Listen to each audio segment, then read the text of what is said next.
औज़ुबिल्लाहि मिनश्शैतानिर्रजीम बिस्मिल्लाहिर्रहमानिर्रहीम। शुरू करती हूँ अल्लाह के नाम से जो बड़ा मेहरबान निहायत रहम करने वाला है। और मेरे तमाम सुनने वालों को, देखने वालों को अस्सलाम वालेकुम। कैसे हैं आप लोग? उम्मीद करती हूँ सब खैरियत से होंगी।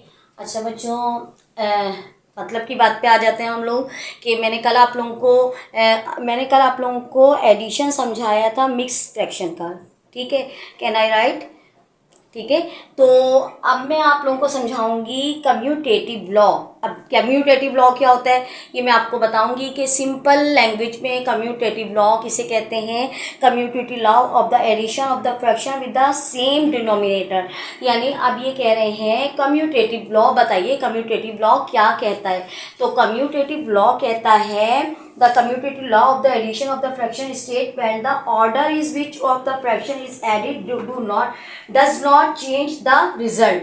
यानी कि कम्यूटेटिव लॉ कहता है कि जो आपको नंबर दिया गया है वो एज इट इज़ वैसे ही आ जाए जैसे वो आपको क्वेश्चन दिया गया है।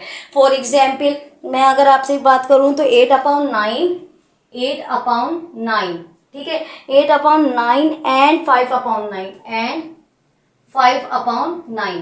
ठीक है, अब ये कह रहे हैं एडिशन में बात करें तो हम इन एंड को हटा के दोनों तरफ क्या लगा देंगे। अब मैं दोनों तरफ क्या लगा दूंगी, एंड को हटाऊंगी और क्या लगा दूंगी, प्लस लगा दूंगी, क्योंकि हमें एडिशन के अंदर हम लोग क्या कर रहे हैं, कम्यूटेटिव लॉ मालूम कर रहे हैं। कम्यूटेटिव प्रॉपर्टीज क्या होती है कि जैसे फॉर एग्जाम्पल मैंने आपके पास मैंने लिखा 8/9 प्लस 5/9। ठीक है, तो अब मैं 5/9 मेरे पास पहले 8/9 आ रहा है, फिर 5/9 आ रहा है। अब मैं पहले 5/9 को लिख देती हूँ प्लस 8/9। तो यानी कि मैंने चीज़ों को क्या कर दिया, चेंज करके पोजीशन चेंज की है, बाकी क्वेश्चन जो है वो अपनी जगह पे रहा है। देखो एग्जाम्पल बच्चों, 3 को मल्टीप्लाई करो 4 से तो 12 आता है, 4 को मल्टीप्लाई करो 3 से तो भी 12 आता है। यानी क्या हुआ है कि दोनों नंबर तो एक ही जैसे हैं, लेकिन क्या है, उनकी पोजीशन क्या हो गई है, चेंज हो गई है। उनकी पोजीशन क्या हो गई है, चेंज हो गई है। अच्छा बच्चों, फिर क्या हुआ है कि आप लोगों ने देखा कि 8/9 प्लस 5/9। अब मैं जो बाद वाला नंबर है उसको पहले लिख देती हूँ और 8/9 जो पहले पोजीशन पे था वो किस पे आ गया, सेकंड पोजीशन पे आ गया। तो ऐसी कोई कंडीशन जिसके अंदर आप लोगों के नंबर तो हो ही रहे हैं लेकिन उसकी पोजीशन चेंज हो जाए तो वो क्या कहलाता है, कम्यूटेटिव लॉ विथ एडिशंस। ठीक है, अब मैं अगर आप लोगों को इसका आंसर दूं तो 2 9 है, 1 9 लिखूंगी, 8 में प्लस कर दूंगी 5। इसी तरीके से 2 9 है, 1 9 लिखूंगी, 5 में प्लस कर दूंगी 8। ठीक है, तो 8 में 5 प्लस करते हैं तो क्या बनता है, 13/9 इज इक्वल टू 13/9। ठीक है, तो आप लोगों ने देखा क्या बच्चों कि आपके पास जो इधर आंसर आ रहा है वो इधर आ रहा है, लेकिन क्या हुआ कि देखने में आप लोगों को ये पोजीशन भी चेंज लग रही है और इसकी आपने देखा कि कम्यूटेटिव लॉ के अंदर हमारे पास खुद ब खुद पोजीशन चेंज करके हम लोगों ने आंसर को दोनों को वेरीफाई किया कि दोनों तरफ अगर हम अपने नंबर पोजीशन चेंज भी कर दें तो भी हमारा आंसर क्या आता है, वही आता है जो राइट हैंड पे आएगा और वही चीज़ लेफ्ट हैंड पे आएगी। ठीक है बच्चों, तो ये चीज़ तो हुई कम्यूटेटिव लॉ विथ एडिशन। ठीक है, तो आज मैं आप लोगों को कम्यूटेटिव लॉ बता रही हूँ। सेम इसी तरीके से एसोसिएटिव लॉ भी पढ़ेंगे, लेकिन बच्चों एक बात है कि एसोसिएटिव लॉ के अंदर ना ये सब लॉ हैं, यानी कि जो साइंटिस्ट थे उन्होंने अपना लॉ पेश किया था तो उन्होंने कम्यूटेटिव लॉ पेश किया, फिर एसोसिएटिव लॉ पेश किया। अब एसोसिएटिव लॉ में और कम्यूटेटिव लॉ में क्या फ़र्क होता है, तो एसोसिएटिव लॉ जो होते हैं ना उसमें हमारे पास 3 फ्रैक्शन होने चाहिए। अभी आपको 2 नज़र आ रहे हैं, 2 में आपने क्या किया, पहले वाले को बाद में लिख दिया और बाद वाले को पहले लिख दिया, तो ये क्या कहलाएगा, कम्यूटेटिव लॉ। तो यहाँ पर मैं आप लोगों को लिख रही हूँ कि हम लोगों ने आज क्या मालूम किया बच्चों, कम्यूटेटिव लॉ। ठीक है, कम्यूटेटिव लॉ, ठीक है, ये कहलाता है कम्यूटेटिव लॉ जिसमें हम लोगों ने अपनी पोजीशन को क्या कर दिया, चेंज कर दिया, लेकिन क्वेश्चन वही रहा। जैसे अब मैं आप लोगों को बताती हूँ एसोसिएटिव लॉ। एसोसिएटिव लॉ के अंदर हम लोग क्या पढ़ेंगे बच्चों, तो ये वाली चीज मैं रब करती हूँ। ठीक है, एसोसिएटिव लॉ के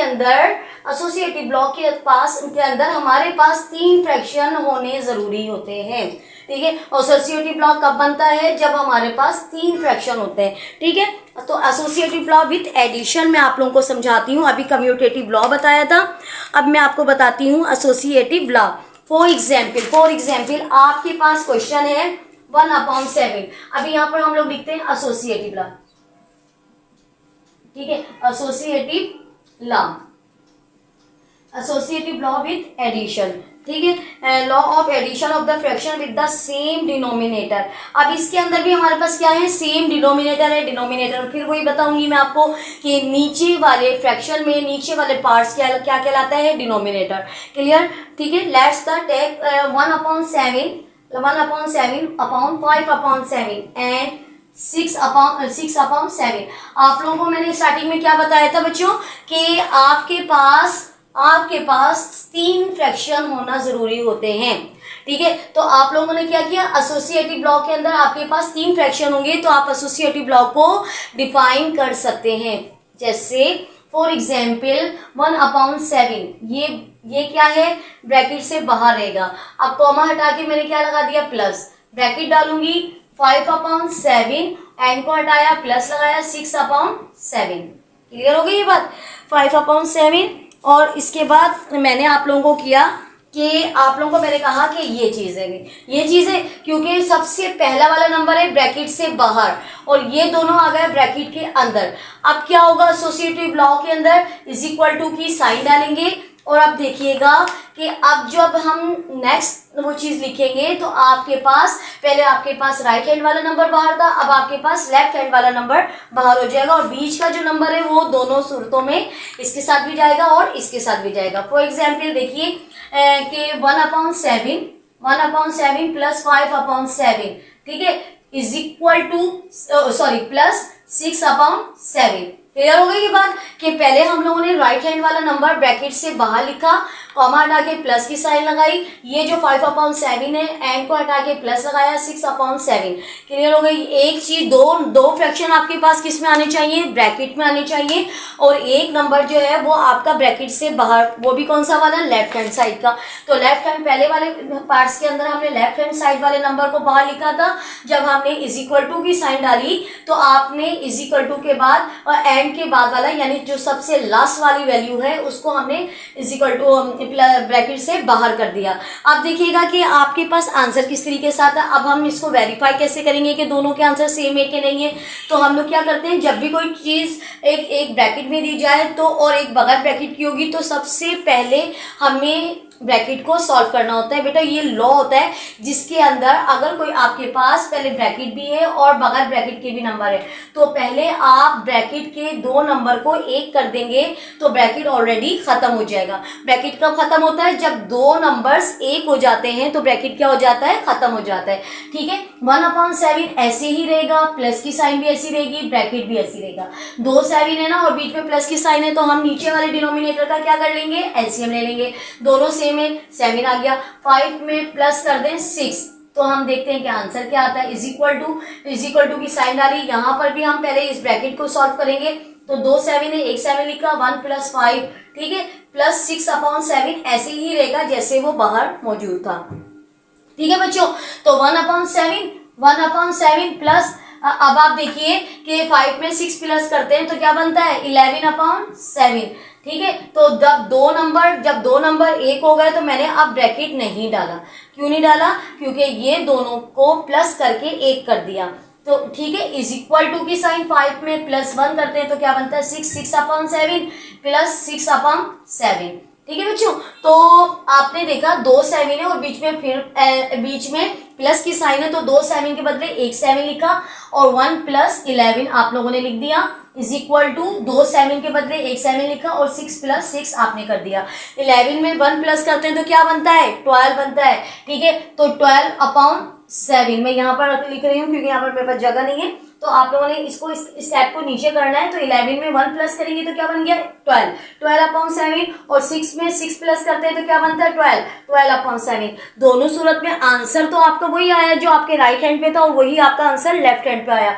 तो आप लोगों ने देखा बच्चों किस तरीके से मैंने एसोसिएटिव लॉ को डिफाइन किया। ठीक है बच्चों, मैंने किस तरीके से एसोसिएटिव लॉ को पेश किया कि मैंने कहा कि आपके पास एसोसिएटिव लॉ के अंदर आपके पास 3 फ्रैक्शन होने चाहिए। मैं अगेन अगेन आप लोगों को समझा रही हूँ, देखिएगा गौर से, ठीक है। आप लोगों ने खुद ब खुद बनानी है ये चीज, आपको सिर्फ ये चीज दे दी जाएगी, ठीक है। ये चीज दे दी गई है। 1/7 को आप लोगों ने बाहर निकाल दिया, 5/7 एंड को हटा के प्लस के साइन और 6/7 ब्रैकेट के अंदर, यानी कि बीच वाला नंबर और आखिर वाला नंबर ब्रैकेट के अंदर चला गया, जबकि ये क्वेश्चन के अंदर ऐसी चीज नहीं थी। लेकिन मैंने आपको बताया ना कि एसोसिएटिव लॉ के अंदर दो ब्रैकेट्स, दो फ्रैक्शन जो है वो ब्रैकेट के अंदर जाएंगे और एक बाहर जाएगा। इसी तरीके से जब इज इक्वल टू की साइन डालेंगे तो फिर ये जो बाहर वाला नंबर था इसने इसके साथ मिलकर बाइंडिंग बना ली, और 6/7 जो है वो जो लेफ्ट हैंड पे नंबर था वो हमने बाहर की तरफ कर दिया। सेम इसी तरीके से नेक्स्ट मेथड मैंने आप लोगों को क्या बताया कि 2 7 थे, 2 7 में से एक 7 को मैं बाहर निकाल दिया और 5 और ऊपर 5 और 6 को क्या कर दिया आप लोगों ने प्लस कर लिया। तो 5 और 6 को आप लोग प्लस करेंगे तो क्या बन जाएगा 11/7। अब जब दो नंबर एक हो गए तो मैंने ब्रैकेट नहीं डाला, मैंने आप लोगों को शुरू में ही कह दिया था कि जब दो नंबर एक हो जाते हैं तो हमारा ब्रैकेट क्या हो जाता है, खत्म। बेटा ये थोड़ी छोटी छोटी बातें हैं जो मैं आप लोगों को डिफाइन कर रही हूँ, बार बार अगेन अगेन समझा रही हूँ, क्योंकि मुझे पता है कि मेरे बच्चे जब प्रैक्टिस करते हैं तो ये छोटी छोटी बातें हमारे जहन से निकल जाती हैं, ठीक है बच्चों। तो 1/7 अपनी जगह पे था, प्लस की जगह साइन अपनी जगह पे थी, इन दोनों को प्लस किया था तो 11/7 आ गया था, ठीक है। इसी तरीके से 5 पे 1 प्लस किया था तो 6/7 प्लस 6/7। अब क्लियर हो गया। अब दोनों के दरमियान फिर प्लस की साइन है, पहले ब्रैकेट के अंदर थी प्लस की साइन, लेकिन अब बगैर ब्रैकेट की साइन है, लेकिन रूल तो रूल होता है ना। तो आप लोग 2 7 के बदले एक 7 लिखेंगे, 1 में प्लस कर देंगे 11, तो आपके पास बन गया 12/7, ठीक है। इसी तरीके से 2 7 है, यहाँ पर लेफ्ट हैंड राइट हैंड पे भी देखिए, तो 6 में 6 प्लस कर देंगे तो आपके पास क्या बन गया 12। उम्मीद करती हूँ कि मेरी आज की वीडियो आप लोगों को बहुत ज़्यादा पसंद आई होगी, क्योंकि आज मैंने आप लोगों को 2 लॉ पेश किए थे। लेकिन बेटा सब्सक्राइब कर दिया करें प्लीज़, अगर आप लोगों को पसंद आता है तो आप लोग मेरे चैनल को सब्सक्राइब करें, ठीक है। और मुझे क्योंकि आप लोगों के सब्सक्राइबर की ही ज़रूरत है और मैं चाहती हूँ कि मेरे बच्चे जो हैं वो अच्छी तरीके से समझ लें। तो मिलते हैं हम लोग इंशाल्लाह कल की वीडियो में। अल्लाह आपको मैं एक और बात बताऊं कि आप लोग जो है ना प्लीज़ प्लीज़ प्लीज़ मुझे कमेंट्स तो ज़रूर दिया करें ना आप लोग, मुझे आप लोगों के कमेंट्स का इंतज़ार होता है। अगर यहाँ पर कमेंट्स बॉक्स में अगर कोई प्रॉब्लम आती है तो प्लीज़ आप लोग मुझे फेसबुक पे भी मुझे कमेंट्स कर सकते हैं। और मैं चाहती हूँ कि मेरे बच्चे जो हैं वो मुझसे कमेंट्स के ज़रिए पूछें कि मिस ये आप मुझे हमें ये बताएं, जो बहुत अच्छा लगेगा, आप लोगों का इंतज़ार रहेगा। और इंशाल्लाह जो है हम लोग इंशाल्लाह कल की वीडियो में मैं आप लोगों के लिए मज़ीद अच्छी, क्योंकि पता है क्या सब्सक्राइबर हमारे इसलिए भी नहीं बढ़ते हैं क्योंकि बच्चे जो है ना मुझसे कहते हैं कि मिस 9 10 का मैथ पढ़ाइए। 9 10 का मैथ मैं पढ़ा दूंगी, नो प्रॉब्लम, लेकिन मसला ये होता है कि मैंने आप लोगों को क्लास वाइज समझाना शुरू किया है। तो मैंने पहले आप लोगों को 3 क्लास का 4 समझा दिया, अब मैं आप लोगों को 4 क्लास में जो प्रॉब्लम्स वाली चीज़ें हैं। देखिए बच्चों आप लोगों ने देखा होगा कि मेरी वीडियो के अंदर ना मैं बहुत ज़्यादा लॉन्ग क्वेश्चन नहीं करवा रही होती हूँ, मैं आप लोगों को सिंपल एक मेथड बता देती हूँ कि जो भी मेथड करोगे आपको इसी मेथड से करना है। अब चाहे जितने भी क्वेश्चंस वो कर दें, अब आपके अंदर वैल्यू चेंज कर देंगे तब भी आपके पास वही चीज़ आएगी। तो ठीक है, तो इंशाल्लाह हम लोग इसी तरीके से आप लोगों की आप लोग कोऑपरेट करेंगे मेरे साथ, तो इंशाल्लाह मैं मैट्रिक तक भी आप लोगों को समझाऊंगी। लेकिन उससे पहले मुझे आप लोगों के लिए आपका कमेंट्स का इंतज़ार रहेगा। सब्सक्राइब करें मुझे, ठीक है। मिलते हैं नेक्स्ट वीडियो में। अल्लाह हाफिज़।